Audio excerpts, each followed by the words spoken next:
ನಾವೀಗ ದೇವರು ನೀವು ಸುತ್ತ ನೋಡ್ತಾ ಇರ ನೋಡಿ, ತಾಯಿ ಸರಿಯು ಹರಿತಾ ಇದ್ದಾಳೆ.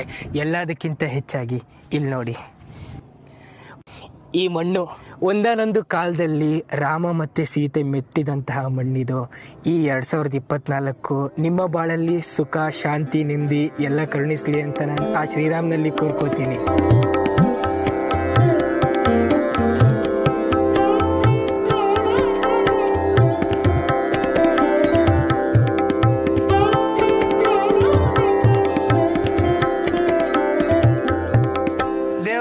ಅಯೋಧ್ಯೆಯ ಸರಯೂ ಘಾಟ್ನ ದಡ ಸೇರಿದ್ವಿ.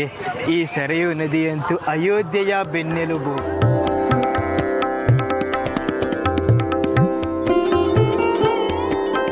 ಬೆಳಗ್ಗೆ ಈ ಘಾಟಲ್ಲಿ ಓಡಾಡೋದೇ ಸಿಕ್ಕಾಪಟ್ಟೆ ಖುಷಿ ಕೊಡುತ್ತೆ. ಯಾಕಂದ್ರೆ ಈ ಜಾಗದಲ್ಲಿ ಅದೇನೋ ಒಂಥರ ಪಾಸಿಟಿವ್ ಎನರ್ಜಿ ತುಂಬಿದೆ.